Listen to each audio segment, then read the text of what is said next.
Okay. Thank you, Ludwig. So let me first thank Walter, Simon, and class, not only for inviting me, of course I thank them for that, but first for this really nice workshop. Okay, so I'm going to talk about non-formal equivariant quantization on a group.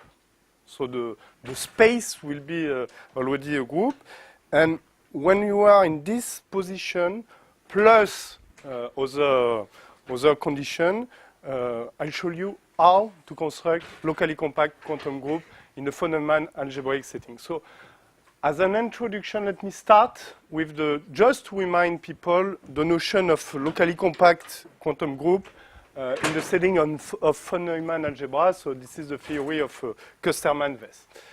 So what is this beast? Is given, so locally compact quantum group is given by this data, a Feynman algebra, a co-associative associative morphism, the coproduct, and two weights, NSF weights, which are invariant on the left and on the right with respect to the given coproduct. Okay, so that theory is, we can say, I think, without taking risk, the most established theory of locally compact quantum group. All the problem or all the difficulty lies on the adjective locally compact. I mean, for compact quantum groups, there is different approach, there is no problem. Difficulties comes from non-compactness.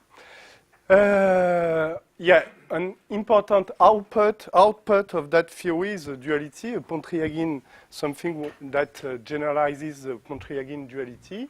So in fact, locally compact quantum groups comes by pair. So direct object, dual object. So dual object will be denoted with hat. So everything that you can see with a hat is with respect to the dual object.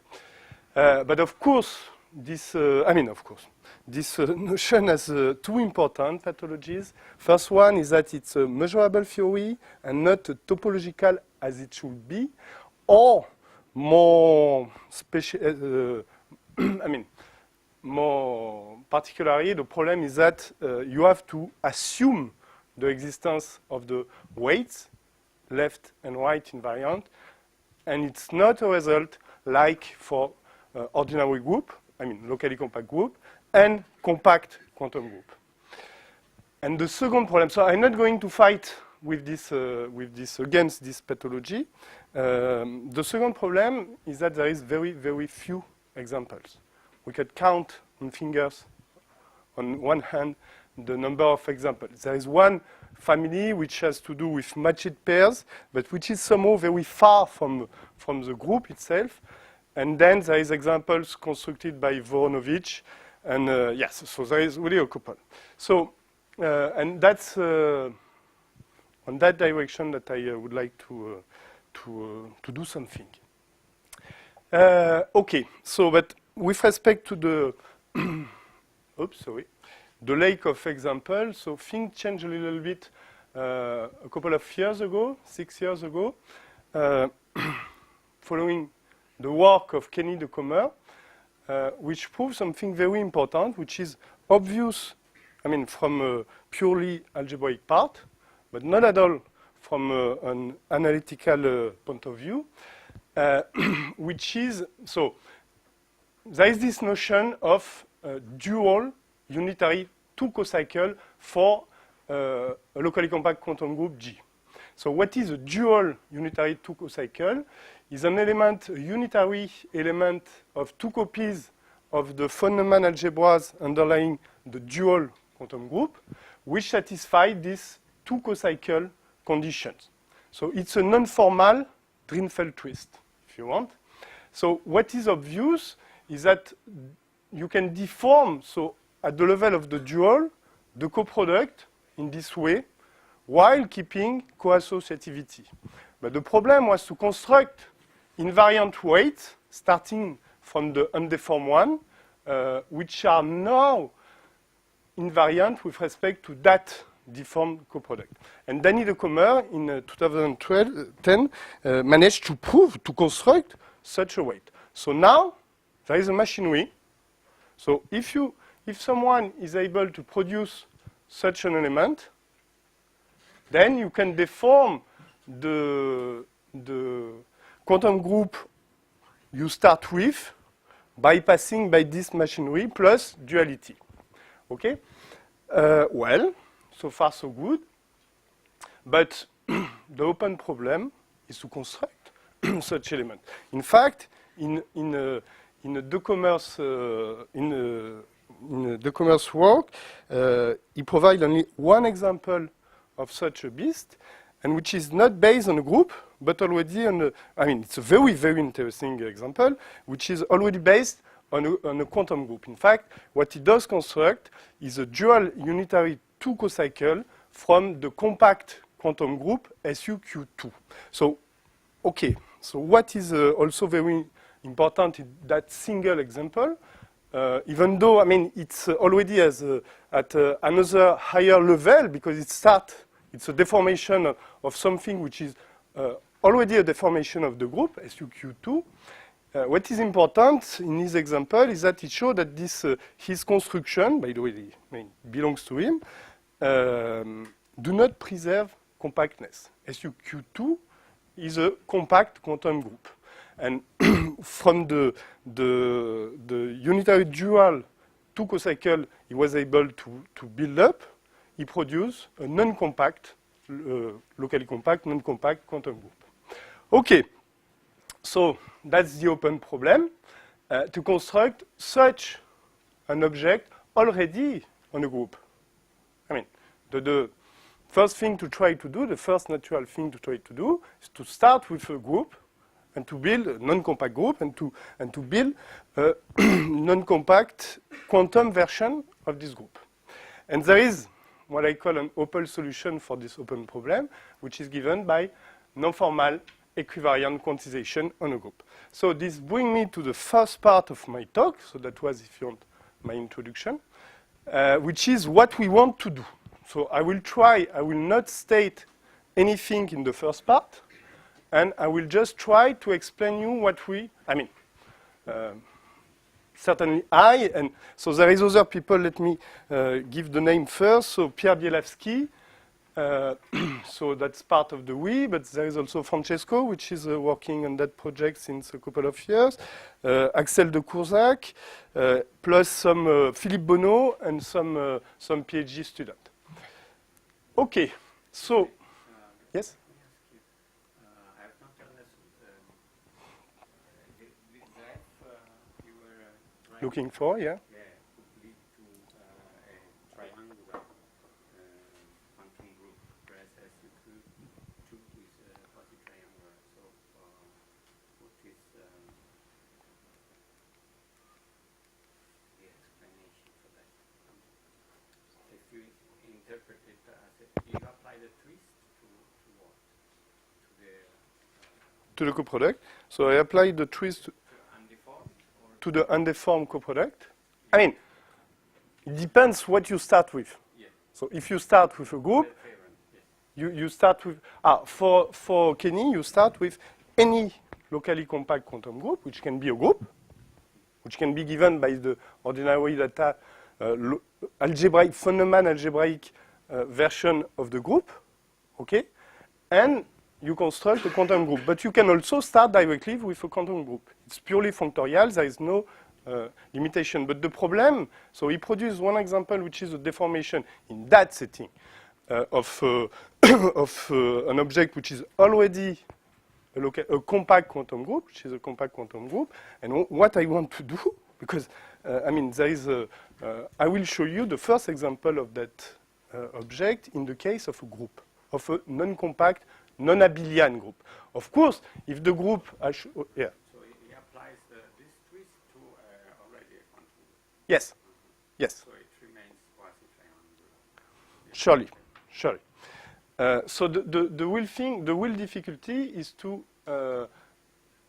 construct such an object, unitary dual 2 co-cycle, on a non-compact, non-abelian group. So what happened with Kenny's construction? I don't know. It's a very good question. I think the limit is very singular.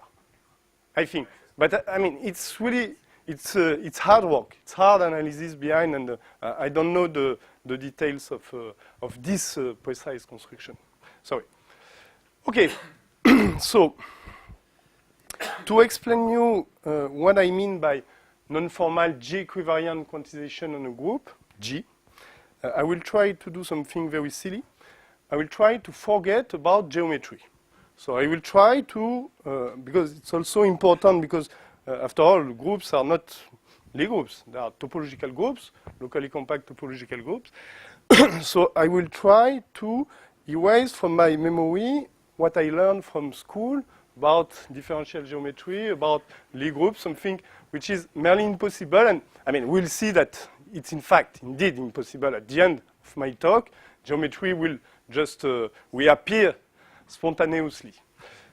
Okay, so what I start with, what I need for what are the ingredients I need to define a non-formal G-equivariant quantization on a group. First, I need to start with an external group, covariance group, locally compact, so no other assumption, topological group, and then a representation, so representation space of my group. So I can allow, and in fact it's very important to allow only projective representation up to a phase, I mean, which are defined from a Tuko cycle on the group. At the technical level, just to give a word, I will need, of course, irreducibility and square integrability. So square integrability in the case of projective representation means square integrability modulo the center. And then I need a phase space that I will quantize. Okay, so and the most general situation is to take an homogeneous space for my covariance group J tilde. And then by an equivariant quantization, G tilde equivariant quantization on X, my phase space, I just mean a continuous map from the the function space of distribution on X to the bounded operator on my Hilbert space of representation Hilbert space, which satisfies this covariance condition, nothing more. So, question, what is this space of function? So, I mean, in the general situation of locally compact group, you can work with the best function space to work with is the set of Brugha function. On the group, it's clear, but it's also easy to define it on an homogeneous space for the group. So, well, if you dislike locally compact, abstract locally compact groups, so just think in terms of Lie groups. And in this case, this space is just smooth, compactly supported group. But for me, it's important to escape from the smooth manifold and Lie group case. In particular, I would like to also, and I will, work with totally disconnected groups. And for totally disconnected group, this space, the Brugha space of test function, is the space of compactly supported, locally constant function. But as a matter of fact, this very, very naive and brutal framework covers all the non-examples of non-formal quantization, starting with our old friend, the Weil quantization, Berezin and generalization coherent state quantization, the Fuchs calculus of André Unterberger, the p-adic version of the Weil calculus developed from to do things in number theory by Aran and Unterberger, the Beikel-Campbell-Hausdorff quantization of coadjuvant orbit, etc., etc., etc. All the non-quantization are of this form. Okay, but I need more. So what I need is that, in a way or in another, that my phase space, so X, homogeneous space for the covariance group, is in fact a group itself. So there is two natural kind of orthogonal routes to reach this goal. First one is to ask that my big covariance group possesses a subgroup acting simply transitively on my space X, my phase space, if you wish. And so in this case, I will be able to just identify, to transport my group structure from this subgroup of J tilde to X, and think to X as a group. So in this case, we have also to assume that the restriction of the representation to this subgroup is still irreducible and still square integrable. Second way is when you start with an homology space which is naturally a group. So for instance, when the isotropic group is normal. And for coherence, then you have to impose that the representation of the isotropic group commute with all the operators that you can build from your quantization. And the only important thing is that in both cases, the phase space, so without S, first typo, is a group. And then I will denote X by G. Okay? So in first case is what the first case is what I call G equivariant quantization on G. Second case is what I call G quasi-equivariant quantization on G. And the main difference is that in the second case, the group G, which is the phase space, which is the space, doesn't act on the Hilbert space. But in fact, that's not a problem at all. But I mean, that's an important distinction. Okay, so that was geometric-like assumption, or I mean, it's not really assumption. It's just to be in a frame where you can say nothing, thing more than nothing, something more than nothing.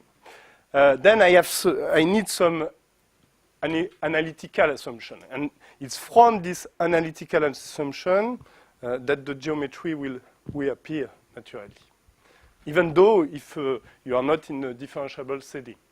So first, very natural assumption is that my linear continuous map, omega, extends to a unitary operator from L2 function on the group, say with the left invariant R measure, to the space, the Hilbert space of Hilbert-Schmidt operators on my representation space.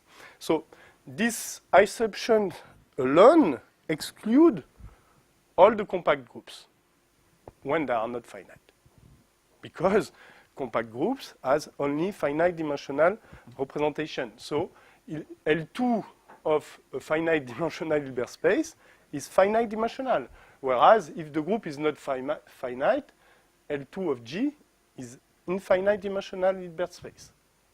So it excludes all the compact group naturally. But this assumption, with this assumption alone, of course, quite trivially, I can transfer the operator product on the set of L2 function on my group. And then, so there is a very important object, which is a priori a distribution, so still in the sense of Brugha, in 3 copies of my group, K, 3-point kernel, which is built this way. So product of 2, sorry? Phi is F, exactly. Phi is F. So product of 2 Hilbert-Schmidt is Trace class. Product of 3 Hilbert-Schmidt is again Trace class. So this defines a distribution, and the assumption is that this distribution is smooth, regular in the sense of Brugha, or if you are in the setting of a Lie group, is smooth in the ordinary sense. Automatically, from the covariance property, this distribution will be invariant under the diagonal left action of G. So in fact, it's only a 2-point function and not a 3-point function. And on the space of test function, the composition product, the star product, the composition product underlying this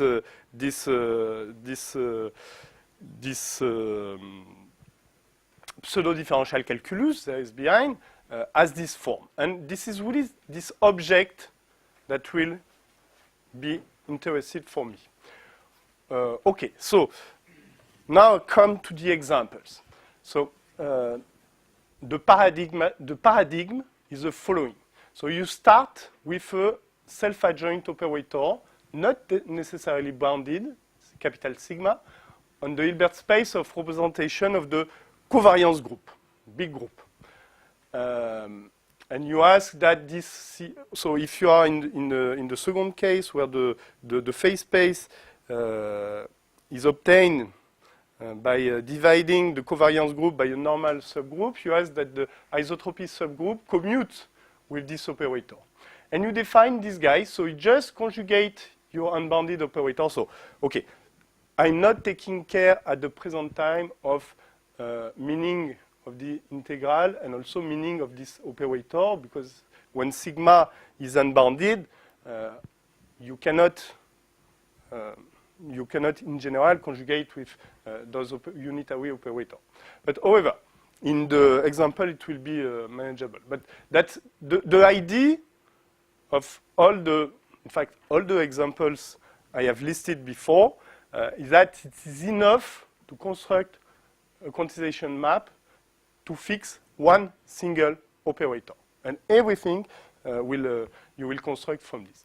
So in the bad or very bad example, this operator is compact and positive.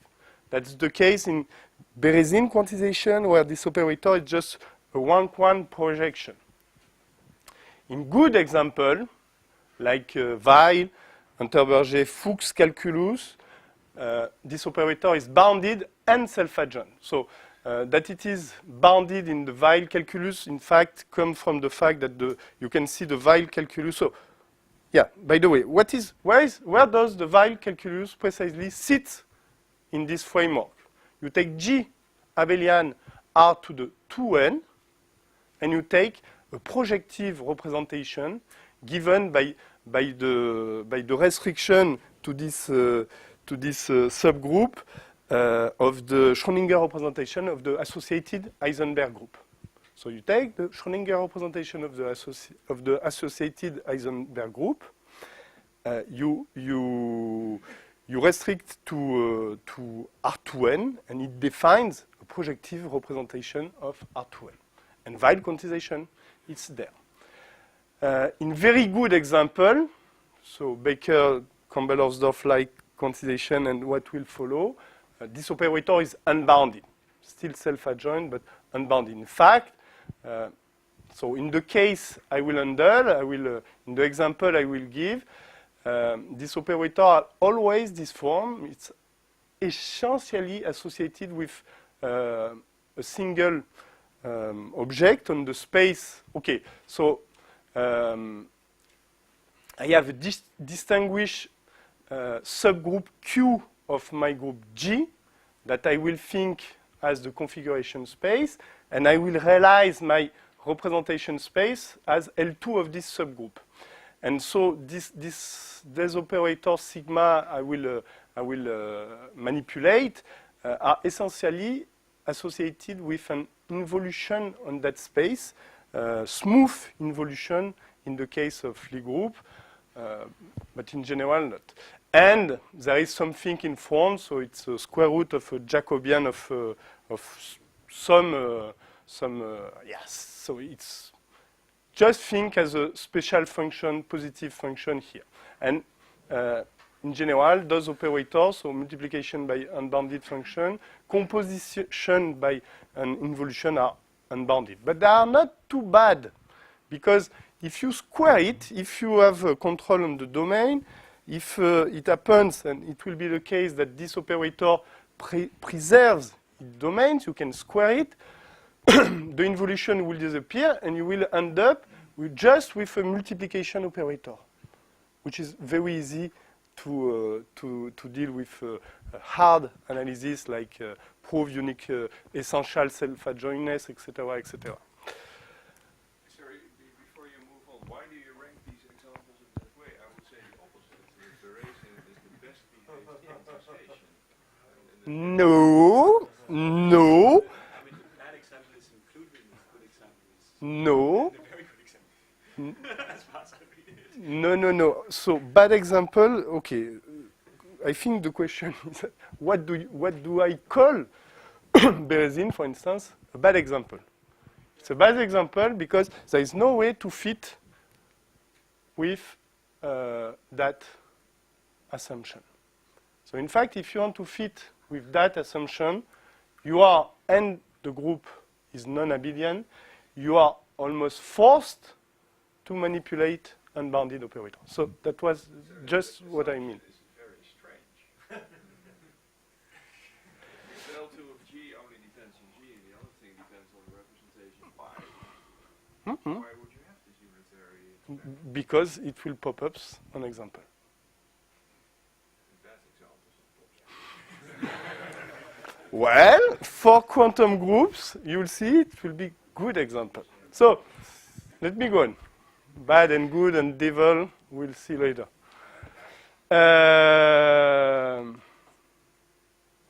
Okay, so conclusion for this part.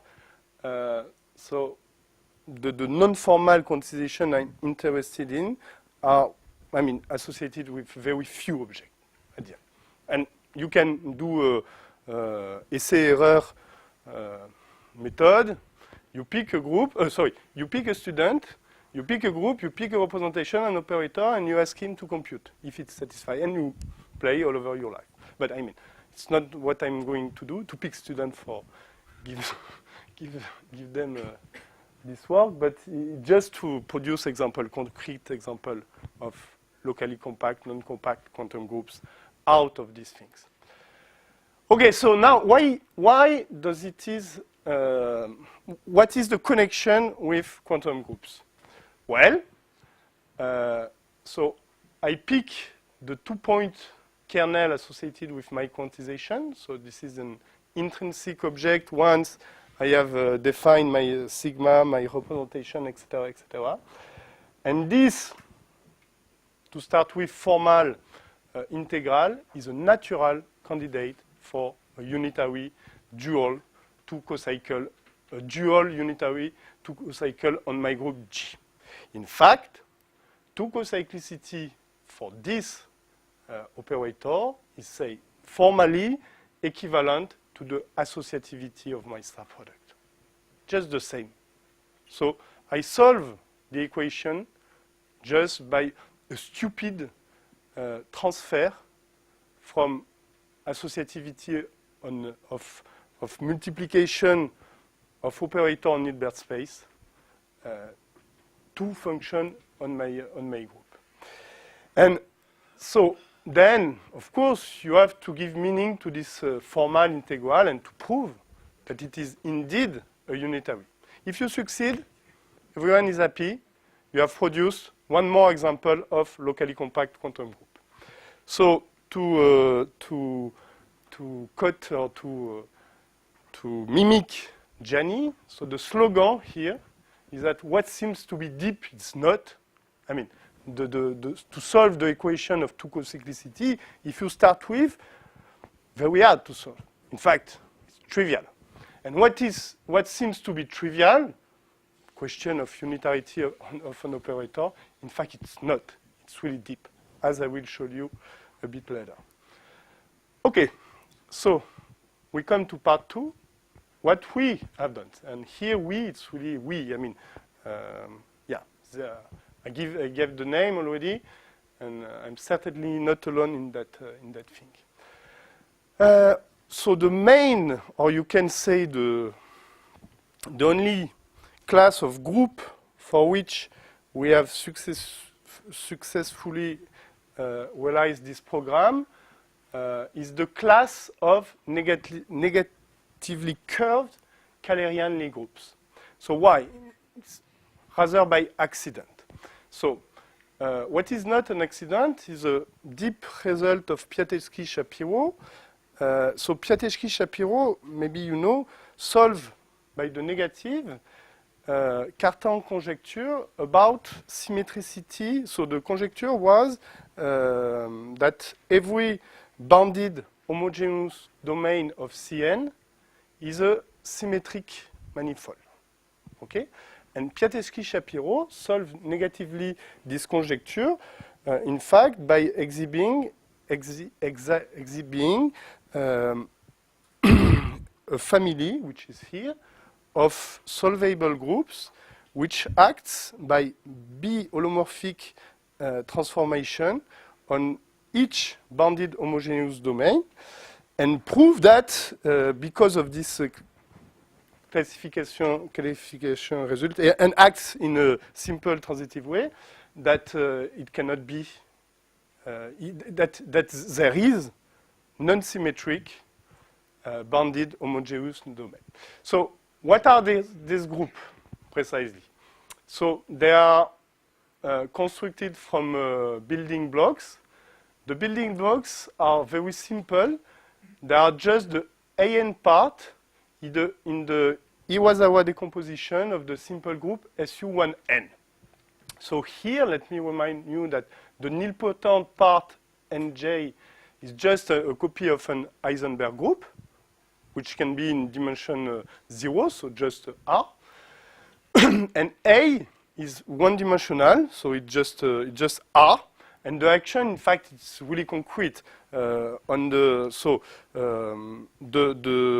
half line, the multiplicative half line, clearly acts on the Heisenberg group. So if you want to keep homogeneity, so Heisenberg group is a central extension of a symplectic vector space. Vector space has an abelian group, and you make a central extension using the symplectic 2 form. And so it's to respect the Lie algebraic structure. You can act by dilation on your vector space by strictly positive wheels. You can also act by dilation on the generator of your central relation, and to keep the homogeneity, it's a step 2 nilpotent group. You need to add you need to square your action in the direction of the central extension. So this is a very clear. So this is a semi-direct product of R acting on an Heisenberg group. So K is compact group, maximal compact subgroup. So they are solvable. So we don't care about K. Just here, they are solvable, non-unimodular, which cause some difficulties, and exponential in the sense that the exponential map is a global diffeomorphism from the Lie algebra to the group. And the extension homomorphism at each step land in the symplectic group, linear group, of the vector space, symplectic vector space, attached to the Heisenberg group. And these groups are a very, very simple, almost trivial representation theory. There is only 2 classes of non-equivalent, irreducible, infinite dimensional unitary representation, which can be easily constructed from Kirillov orbit method, for instance, or from Mackie theory. And you can naturally represent them on the same Hilbert space, which is an L2 of a subgroup. There is also decomposition of the building blocks, so the AN, which reflects existence of a real polarization at the level of the Lie algebra. So whatever these details. And important fact, in dimension 2, in the smallest possible dimension, you have just the affine group of the wheel line. So in fact, the connected component of the affine group of the wheel line. But the elementary blocks have as extra geometric structure. And in fact, it is with those extra geometric structure that we will construct our operator sigma. Namely, they are symmetric symplectic spaces, G-covariant symmetric symplectic spaces. So what is a symmetric symplectic spaces or manifold? So symplectic manifold, everybody knows what it is. Symmetric manifold, so not in the sense of Cartan, Riemannian symplectic manifold, but in the more general sense of loose. So there are generalization of a fine space from the point of view of central symmetries. So a symmetric manifold, in the sense of loose, is a manifold together with a collection of involutive diffeomorphism, collection indexed by the points of the manifold and which satisfy some composition rule which are identical to what does satisfy central symmetries of an affine space. Simplification of the compact structure of the Heisenberg group? I don't know. No idea. I have no idea. Okay, I can ask Pierre Bielewski. I mean, if it's true, you will know, but I don't know. So symmetric symplectic means just that the symmetries, which are diffeomorphism, involutive diffeomorphism of the space, preserve the symplectic form. And G covariant means that everything is also preserved by the left action of the groups. And they possess a midpoint map. So this is, so if you call S the symmetry at point S index something, this is the symmetry at point this point. So a midpoint map is a map from G cross G to G which satisfies this condition, what you can imagine. So you fix 2 points and you have a way to find a midpoint in order that if you take the symmetry of this point under the midpoint, you get the other one. Plus this map from G3 to D3, which is obtained by taking the medial triangle of the triangle you start with, is a global diffeomorphism invariant under the left action of G. And the symmetric, not symplectic, symmetric space structure of the group restricts to the subgroups Q on which we use to define the representation. Okay, whatsoever. So our sigma is just the constructed out of the symmetry at the neutral element. The 3-point kernel or 2-point has a very, very nice geometric form because it's just multiple of the symplectic. The face is a multiple of the symplectic area. There is no cohomology here in dimension 2 of a double triangle. And there is just the Jacobian which pops up here. And so that was for the elementary case. General case, we can glue all this kernel or glue the quantification to get something which works in general. Okay, let me. Yeah. Psi, I'm not going to. So psi is connected both to the symmetry as the neutral element plus another diffeomorphism, in fact, between the Lie algebra between the subgroup Q and the Lie algebra of this abelian group P, but I don't want to enter in that details. Okay, so now we come to the result concerning this class of groups. So there is a small theorem and the big theorem. So the small theorem is a almost unreadable 160 pages paper we wrote with Pierre Bielewski, in which we did the study in detail this quantization map. We prove plenty of things. We prove Calderon-Vaillancourt theorem, so non-abelian version of the Calderon-Vaillancourt theorem. We prove that with this consideration we can extend Riffel theory of deformation for system algebras coming from group action. Riffel did the case where G was R to the 2n, and we did the case where G was any of these groups. So that's the small theorem for the purpose of this talk. And the big theorem does not belong to us, in fact, belongs to France, to Sergei Nevsheyev and Lars Tusset.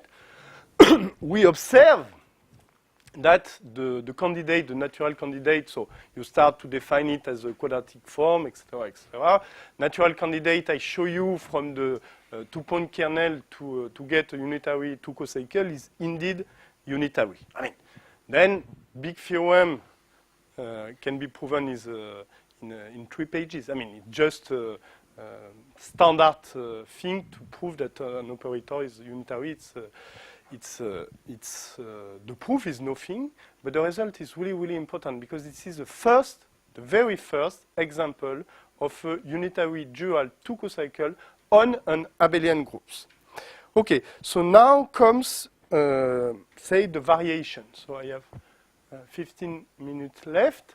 So the first variation is to try to move from the, there is very strong geometric, as you have seen, geometric structures on this group, and we try first to see what happened, to move a little bit from this, from those special geometric structure. So the first point is that if the dimension of the group is greater than or equal to 4, there is in fact not only one but two classes on non-equivalent symplectic symmetric space structure associated with any elementary Kählerian Lie group, and this is a result of a PhD student, Yannick Vogler, of Pierre Bielawski. There is no yet quantization behind, but there is already the star product picture. We proved with my PhD student, David Gendreville, that we also have, it also provides another dual two co-cycle. Then, it's about projective representation.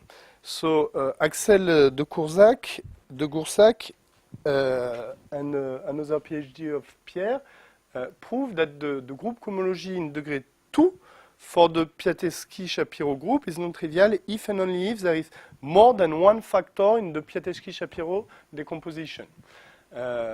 So in the case where you have more than one factor, you have a, okay, we are not sure we have all we have determined of all the two cohomology, but we have non-trivial two co-cycles. So we built a non-trivial projective representation of that group, and we proved that, again, associated two co-cycles are unitary. So now come the open question. Half closed, half open. So the very important question up to now is to, is to know if all the different negative curves quantum version of the Kählerian Lie group are isomorphic or not. So precisely, first question, if you start with, so there is two inequivalent representation. Does the inequivalence of the representation has to do, imply non-equivalence of the quantum groups we construct? My feeling is that, say in the sense asked by the question, no, the objects are not isomorphic. The quantum group are not isomorphic, but this is a conjecture. Conjecture also, but this is strongly supported by the fact that the covariance group are completely different, is when we change the symplectic space structure. If you compare what you obtain from projective or regular representation, then it's a theorem. The result is no, the quantum group are not isomorphic.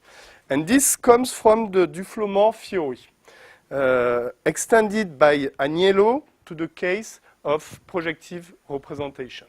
So in fact, we can construct, as some people there know, we can construct scalar valued non-abelian Fourier transform from the quantization composed to the Plancherel transformation of Duflo and Moore.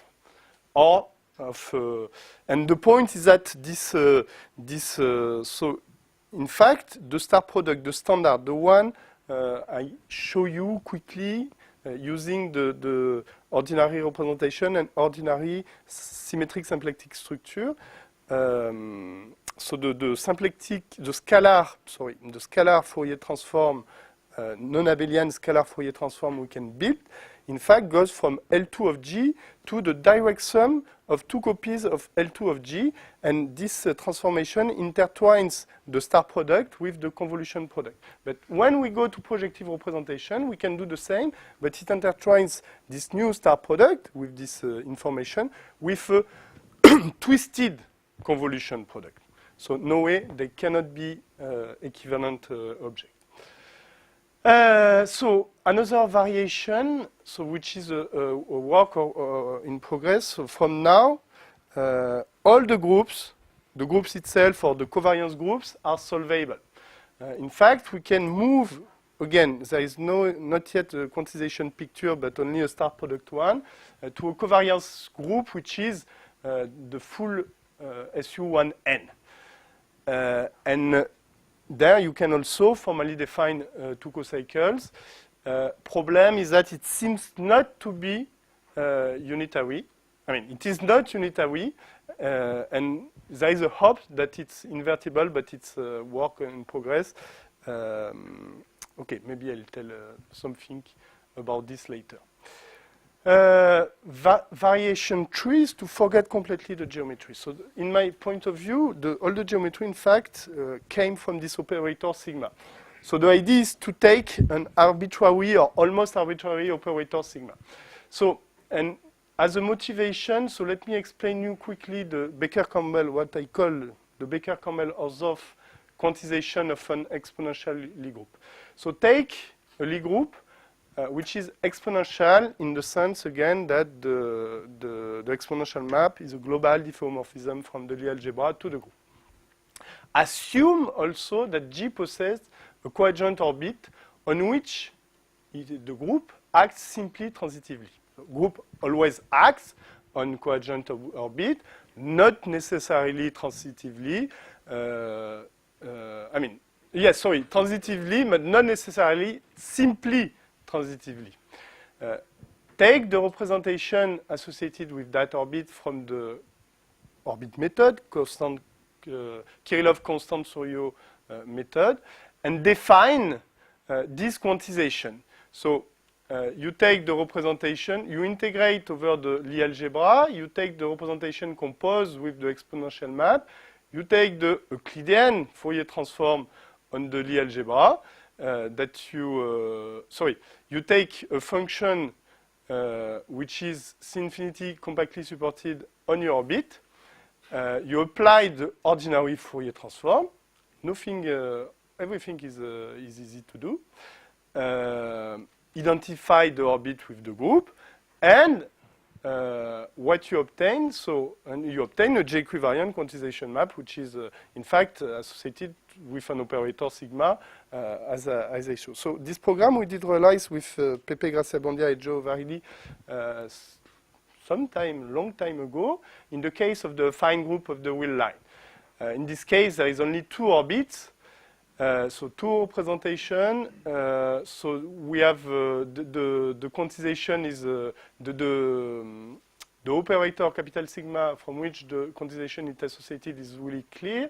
It's associated with a non-trivial diffeomorphism of R, which comes from the Becker-Hausdorff formula. So it's why I call this quantization Becker-Campbell-Hausdorff quantization. And now generalize, do the same, but take an arbitrary involution, the diffeomorphism, which is also an involution on R, which satisfy two conditions. So to be not too far from the identity, and such that this diffeomorphism, this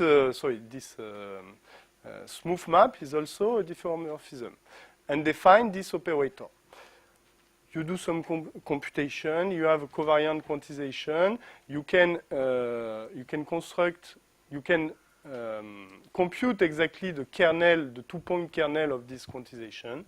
And now, now comes the very important result. So the associated two cocycle is unitary if and only if you take the trivial involution. So unitarity, which is something really trivial, in fact, selects in a unique way. So we are in dimension 2, so there is only one symplectic symmetric structure. Select this structure. So this very stupid condition has a very, very strong impact on the geometry. So in a way, I mean, that's not the end of the story for sure, and we need to overpass, to go beyond unitarity. What we are doing now is to develop another point of view on locally compact group, namely on manageable multiplicative unitary, for which invertibility is enough. And we don't need, because in all these cases, they are invertible, but not unitary. But that's okay, that's another story. Last variation, 5 minutes, I change the base field. So I do a big step, I escape totally from Lie groups. And the most natural type of fields you should consider is the non-Archimedean local fields. So there are either finite degree extension of the field of p-adic number for prime number p, or finite degree extension of the field of Laurent series in one indeterminate with coefficient in a finite field. We have to exclude two cases, characteristic 2 as usual, I mean, as often, and we have to exclude all the extension of Q2 for technical reason. So the groups, covariance group we consider are of this form. So there are subgroups of the affine group of the wheel line, and the dilation part of this group, in fact, is a subgroup of the unit sphere of the local field. So I don't want to give a precise explanation of this object. So OK is the wing of integer of this field, and it coincides with the closed and open unit ball on this valued field. And the group, so this is the covariance group, and the group we consider are quotient of this group, and in fact are isomorphic to semi-direct product to the additive, to the ring of integer as an additive group acting on its Pontryagin dual. So that's a family, a countable family of non-isomorphic group, which are nor discrete nor compact, but unimodular, even though this part is compact, this is discrete, and this one compact. You can do representation. You can do the most simple sigma involution you can imagine, which is just the group inversion. You can compute the trikernel. So this psi is a character which is invariant under additively invariant under the ring of integers. And the theorem is that, okay, first part we have also generalization of free-fall deformation theory, but this is the smallest part, and the big part for today is that we again have unitary 2 cocycle.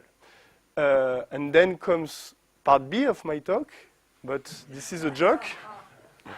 And part B, no. Part B is just a way to handle the situation when you don't have unitarity, but just invertibility. And that's joint in progress, in particular with Francesco, and I stop here.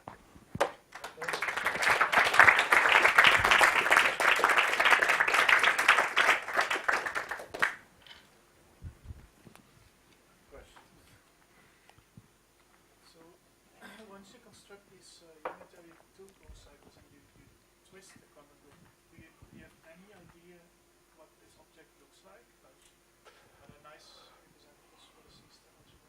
Or the common multiplication? Well, so again, Kenny, what did he do? So he take a locally compact quantum group, change the coproduct, but not the algebra. So it did not change the multiplication itself, and then change the weight in order that these weights are now invariant with respect to this new coproduct. But we work in the dual pictures. So we change the algebra, and yes, we have exactly an idea of what is the product behind. Yes, this is very precise.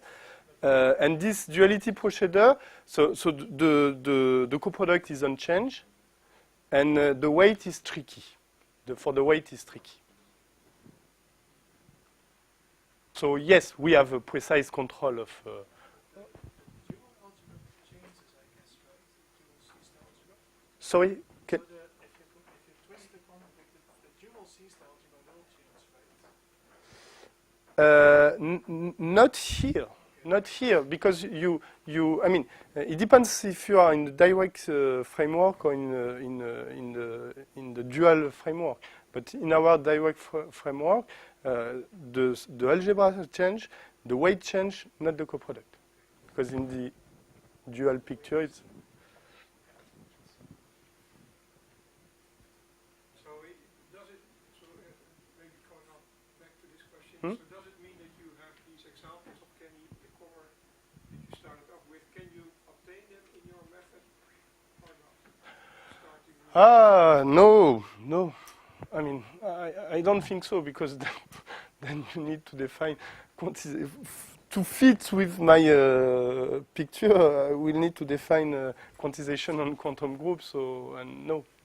The example of so now there is one family. So here we don't know. There is an open question about equivalence of the object construct, but that is what we have done on this group, and what Kenny have done on quantum groups. The two examples of unitary dual two cocycles, and they are really distinct things. So you have no way of using this method to say to obtain a good analog, quantum analog of FU-N1? No, not directly.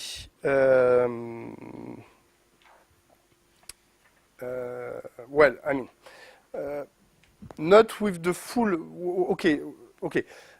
No and yes, yes and no. So we cannot work with the group G. It's we cannot take for G SU-N1. No, but what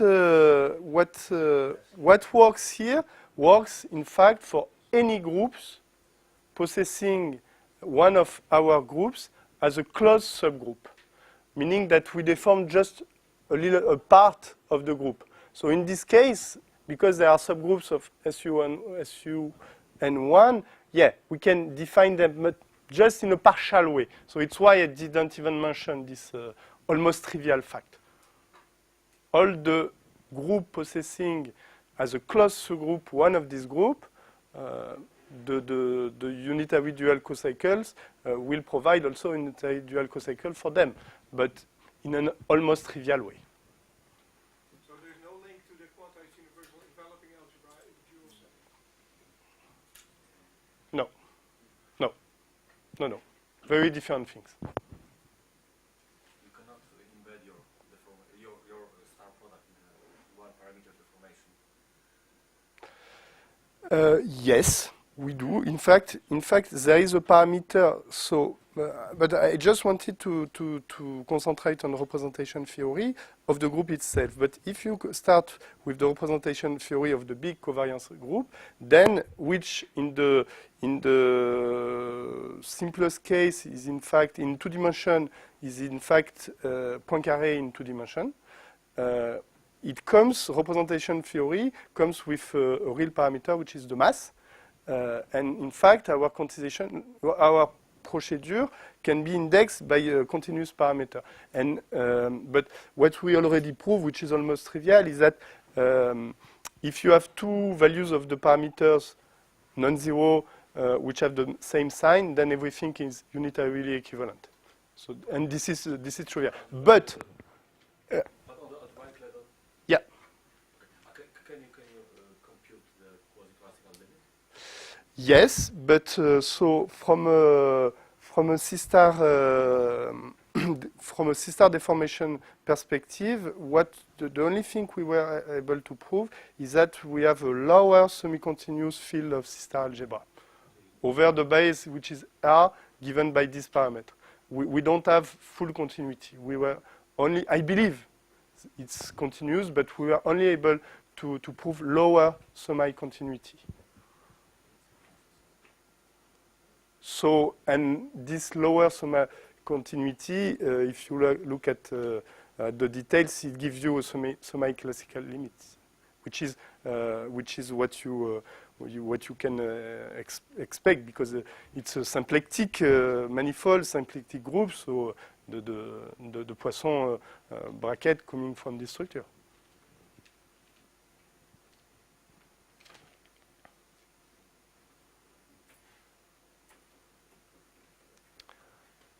Okay. Lunchtime? Dinner time?